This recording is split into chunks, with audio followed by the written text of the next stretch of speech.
Doubtnut पर आप पाएं कोटा के बेस्ट और टॉप टीचर्स जैसे एनवी सर, जीबी सर, आकांक्षा मैम की फ्री वीडियो लेक्चर्स। आज ही डाउनलोड कीजिए डाउटनेट ऐप। हेलो एवरीवन, इस वीडियो में हम डिस्कस करने वाले हैं जेई मेन एग्जाम के लिए प्रिपरेशन स्ट्रेटजी।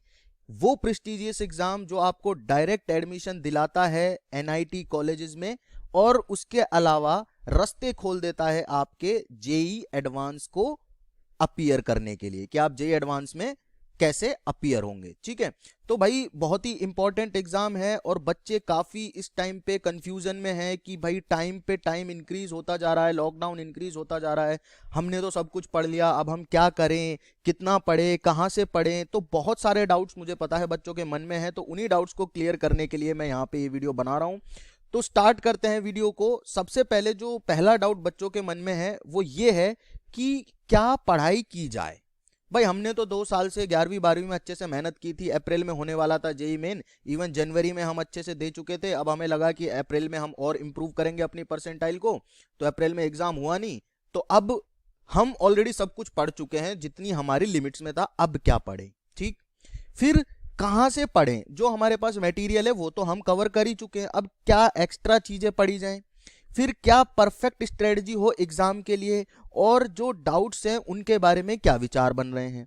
तो भाई ये सारी ही चीजें मैं डिस्कस करने वाला हूं। सबसे पहली बात तो मैं इन 2 चीजों को कवर करूंगा कि कहां से पढ़ें और क्या पढ़ें, उसके बाद स्ट्रेटजी पे आता हूं, और उसके बाद ये कि डिफरेंस कितना बनेगा इस टाइम की वजह से कि जो इंक्रीज हो गया है लॉकडाउन के चलते। डाउट्स के लिए हमेशा से पूरे इंडिया में एक ही चीज है जो फेमस है और वो है डाउटनट। यहां से आप अपने डाउट्स को क्लियर करते चलें। उसके अलावा मैं इतना बोलना चाहूंगा कि डाउट प्लीज ना छोड़ें, एक एक क्वेश्चन इंपॉर्टेंट है आपके लिए, एक एक क्वेश्चन कॉन्सेप्ट होल्ड करता है, तो प्लीज डाउट्स को हल्के में ना लें, डाउट्स को जरूर सॉल्व करें।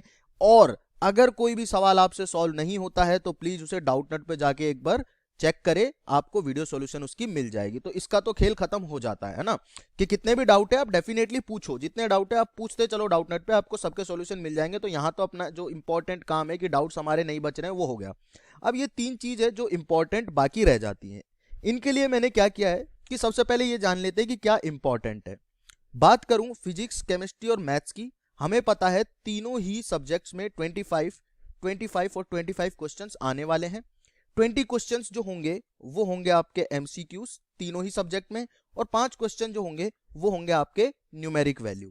ठीक है, न्यूमेरिक वैल्यू का मतलब क्या है कि आपको खुद से सॉल्व करना पड़ेगा, kind of subjective type problem बोल सकते हैं। ठीक है भाई, फिजिक्स में, केमिस्ट्री में और मैथ्स में तीनों में एक चीज तो इंपॉर्टेंट है कि करना क्या है आपको, प्रीवियस ईयर के क्वेश्चंस जो हैं, जितने भी प्रीवियस ईयर मिलते हैं, पास्ट 10 ईयर्स के, पास्ट 15 ईयर्स के, सारे निपटा डालो। सारे क्वेश्चन में से कुछ क्वेश्चन ऐसे होंगे जो आपको यहां पे उन क्वेश्चन जैसे कॉन्सेप्ट इसी बार जो पेपर होने वाला उसमें मिल जाएंगे। गारंटी है, इस बात की गारंटी है कि जो ये 10 से 15 ईयर के पेपर है इसमें से कुछ क्वेश्चंस ऐसे होंगे, मान के चलो 10 to 15%, जिनके कॉन्सेप्ट आराम से अप्लाई हो रहे होंगे यहाँ पे। ठीक है, तो भैया 10 से 15% का मतलब काफी अच्छा पोर्शन आपने प्रीवियस ईयर से कवर कर लिया है, और ये क्वेश्चन आप तभी सॉल्व कर पाओगे जब आपकी थ्योरी, कॉन्सेप्ट और उनका एप्लीकेशन बहुत अच्छे से क्लियर होगा।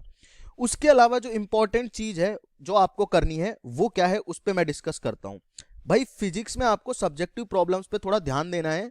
मान के चलें कि पेपर का जो लेवल है वो इंक्रीज करने वाला है, और इंक्रीज क्यों करने वाला है, क्योंकि बच्चों के पास टाइम जो है अब बहुत ज्यादा मिल चुका है। तो पेपर का लेवल तो आप समझ के चलो कि जेई एडवांस की तरफ शिफ्ट हो जाएगा थोड़ा थोड़ा, मतलब जेई मेन जैसा पहले आता है वैसा आपको इस बार जेई मेन शायद ना देखने को मिले, अच्छा पेपर ही देखने को मिलेगा। ठीक, तो सब्जेक्टिव प्रॉब्लम कर लेनी है, क्योंकि एक प्रॉब्लम और अनेक कॉन्सेप्ट को होल्ड करके रखती है, इसलिए मेरा मानना यह है कि सब्जेक्टिव प्रॉब्लम जो है वो बहुत ज्यादा हेल्प करेगी आपके कॉन्सेप्ट और एप्लीकेशन क्लियरेंस में। ठीक है, उसके अलावा क्या है, ये प्रॉब्लम इन प्रॉब्लम से काफी मेल खाती है कि भाई न्यूमेरिक जो आपको वैल्यू वाले क्वेश्चन होते हैं, इंटीजर टाइप, या मैं बोलूं कि पर्टिकुलर सब्जेक्टिव टाइप प्रॉब्लम होती है, वो 5 आपको देखने को मिलेगी। तो इन प्रॉब्लम को सॉल्व करते करते आपको इन प्रॉब्लम्स को सॉल्व करने की, जो एग्जाम में 5 प्रॉब्लम आती है, यानी कि डायरेक्ट 20 नंबर का आप माल यहां से तैयार करके एग्जाम में ले जाओगे। ठीक है, केमिस्ट्री में क्या करना है, ऑब्वियसली एनसीईआरटी केमिस्ट्री के लिए बाइबल है यार। आपने जितनी चीजें पढ़ी हुई हैं एनसीईआरटी से,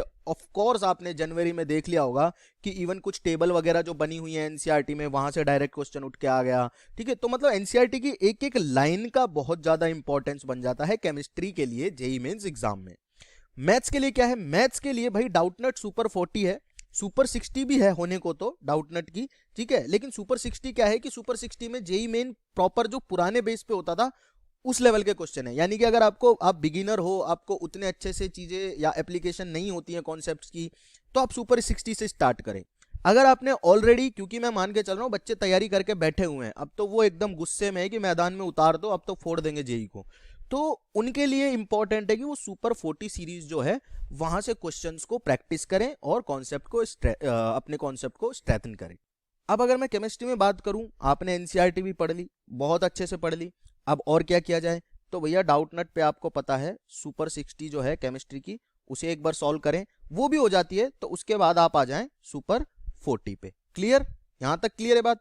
सब्जेक्टिव प्रॉब्लम्स मैंने फिजिक्स में ऑलरेडी आप लोगों को बता दी है, उसके अलावा आप क्या कर सकते हैं फिजिक्स में ये मैं बता देता हूं भाई। अगेन डाउटनट की सुपर 40 जो है उसे एक बार देख लें, क्योंकि वहां पे प्रॉब्लम्स यहां से बहुत मेल खाती हैं। अगर आपको सब्जेक्टिव प्रॉब्लम्स नहीं मिल रही हैं कहीं से, तो डाउटनट ऐप पे जाएं, डाउनलोड करें, अगर नहीं है तो उसके बाद आप क्या कर सकते हैं, सीधा सीधा सुपर 40 सीरीज डाउनलोड कर सकते हैं, लाइब्रेरी में आपको मिल जाएगी। ठीक है, एक बार एक्सप्लोर करके देखें, बहुत सारा मटेरियल वहां पे है स्पेसिफिकली जेईई की प्रिपरेशन के लिए। तो तीनों सब्जेक्ट आप इस तरह से और ज्यादा अच्छे कर सकते हैं।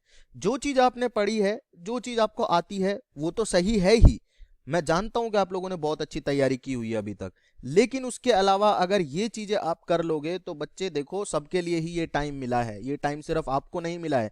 जो बच्चे ये कर रहे होंगे उनको एग्जाम में फायदा मिलने वाला है, ये बात मान के चलो।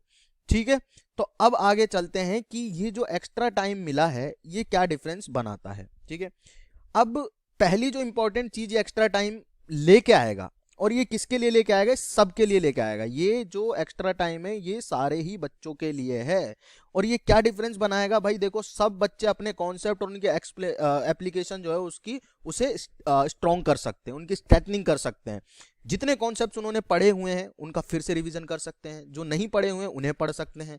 उसके अलावा एप्लीकेशन कैसे चेक करेंगे, different different type of questions, number of question, जो क्वेश्चन आपने देखे नहीं है उन क्वेश्चंस को सॉल्व करके आप अपनी एप्लीकेशन ऑफ कॉन्सेप्ट्स क्या कर सकते हैं, स्ट्रॉन्ग बना सकते हैं। अब इंपॉर्टेंट चीज ये याद रखने वाली है कि this time is for everyone. ये टाइम भाई तेरे लिए नहीं है, ये टाइम मेरे लिए नहीं है, ये टाइम सबके लिए है। और सबके लिए इसका मतलब है कि ये काम है ना सब कर रहे होंगे, तो भैया जितना ज्यादा मेहनत इस टाइम में कर सकते हो उतनी कम है, क्योंकि जितना ज्यादा टाइम बच्चों को मिलते जा रहा है बच्चे आपसे आगे निकलते जा रहे हैं, क्योंकि उन्हें पता है कि हमें तो भैया जेईई को फोड़ना है, तो वो अपने कॉन्सेप्ट और एप्लीकेशन पे पूरा वर्क कर रहे हैं। तो ये टाइम सबके लिए है, और सबके लिए तो मान के चलो कि पेपर चाहे डिफिकल्ट भी आ जाए, बच्चों ने अगर ढंग से पढ़ लिया तो भैया पेपर में कट ऑफ तो हाई जाने वाली है। तो अच्छे नंबर लेके आने हैं, सिर्फ सफिशिएंट नंबर नहीं लेके आने हैं। अगर आप 150 सोच के चल रहे होंगे तो कोशिश करो कि 200 प्लस लेके आओ। अगर आप 200 सोच के चल रहे हैं तो कोशिश करो कि 250 की रेंज में आप पहुंचो। ठीक है, उसके ऊपर तो खैर बहुत अच्छे ही नंबर माने जाते हैं, 300 में से 250 से ऊपर तो बहुत ज्यादा अच्छे नंबर हो जाएंगे। लेकिन ये वाले जो बच्चे हैं ये अभी, पहले तो अगर बोल सकता हूँ टाइम नहीं बढ़ता तो शायद श्योर हो सकते थे, लेकिन अभी ये थोड़ा खतरे की घंटी इनके ऊपर झूल सकती है, क्योंकि बहुत ज्यादा टाइम हो गया है, बहुत ज्यादा टाइम मिल चुका है बच्चों को। मान के चलो कि 1.5 गुना टाइम मिल चुका है अब उन्हें, जितना मिलना था जनवरी के और अप्रैल के बीच में, अब उन्हें और एक्स्ट्रा टाइम मिल गया उतना ही। तो भैया ये बात मान के चलो कि कट ऑफ जो है वो स्लाइटली इंक्रीज हो जाएगी अगर पेपर का लेवल अच्छा या नॉर्मल बना तो। ठीक है, अगर बहुत ज्यादा डिफिकल्ट बन गया तो हाँ बोल सकता हूँ कि फिर इतने नंबर वाले भी सेफ हैं। उसके अलावा क्या, उसके अलावा सिर्फ एक ही इंपॉर्टेंट बात है कि भैया कॉन्फिडेंट फील करो, डरो मत। एग्जाम है, हर बार होता है, हर साल होता है, पिछली बार भी बच्चों ने ही क्लियर किया था, इस बार भी बच्चे ही क्लियर करेंगे। बस बिलीव करो कि तू उनमें से एक है, क्योंकि तुझसे होगा। बस इस चीज पे अड़ जाओ, बिल्कुल एकदम अटक जाओ इस चीज पे कि मैं कर सकता हूं, क्योंकि बच्चे ही करते हैं और मैं उनमें से एक हूं जो इस बार करेगा इसे। तो आई होप आप लोगों को ये चीजें समझ में आई है जो मैंने डिस्कस की हैं, इंपॉर्टेंट थी इसीलिए डिस्कस करना जरूरी लगा, तो डिस्कस कर ली है। मिलते हैं नेक्स्ट वीडियो में। अगर आपको ये वीडियो अच्छा लगा तो इसे लाइक करें, शेयर करें अपने दोस्तों के साथ। Thank you. क्लास 6 से 12 से लेके नीट, IIT, जेई मेंस और एडवांस के लेवल तक 10 मिलियन से ज्यादा स्टूडेंट्स का भरोसा।